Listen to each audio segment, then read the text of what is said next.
Hi friends, இப்போ பசரடி காசை பக்கம் பிரசரடி காசையில் கிருஷ்ண கூட்டு போன நம்ம ரோகிணி கிருஷ்ண முன்னாடி ஒரு அழுது நாடகத்தை போடுவோன்னு சொல்லிக்கிட்டு அழுதா எந்த குழந்தையா இருந்தாலும் இறங்கிடுமேங்கிற ஒரே காரணத்துக்காக ஊன்னு அழுகுது. ஏமா இந்த டெக்னிக்கெல்லாம் எனக்கு தெரியாமல் போயிடுச்சேம்மா, நானும் என் பிள்ளைங்க முன்னாடி எவ்வளோ தடவை அழுத பார்க்குறேன், ஒன்றும் மசிய மாட்டேங்குதுங்க, சொல்கிறதையும் கேட்க மாட்டேங்குதுங்க. ஆனால் நம்ம கிருஷ்ண பாருங்க நல்ல புள்ள போல கடைசியில் அம்மா நீ அழுகாதம்மா, உனக்கு கஷ்டம் இல்லாமல் இருக்கணும், நான் அந்த ஸ்கூல்லே படிக்கிறேன்னு சொல்லி பிடிச்சி அடேங்கப்பா வேற லெவலில் அழுகங்கிறது ஒரு ஆயுதம், அதை எப்படி வேணால் யூஸ் பண்ணலாங்கிறது நம்ம ரோகிணியே உதாரணம் அப்படிங்கிற மாதிரி ஆயிடுச்சு.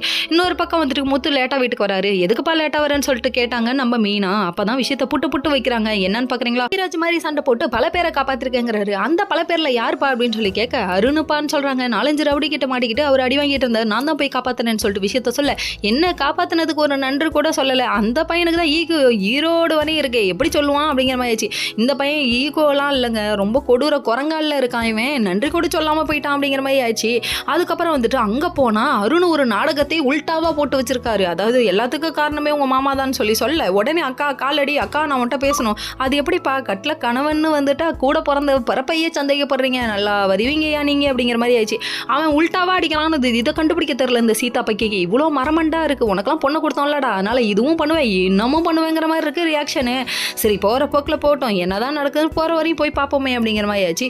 அதுக்கப்புறமா ரோஹிணி கடைக்கு யார் வேணான்னு பாக்குறீங்களா, சொட்டங்கள் வந்துட்டாரு. அந்த ஸ்கூலுக்கு பாருங்க நான் போனேன், நான் தான் சீஃப் கெஸ்டா எல்லாத்தையும் கொடுத்தேன், பாரு ஃபோட்டோ எடுத்திருக்கேன்னு சொல்லிட்டு காமிக்கிறாங்க.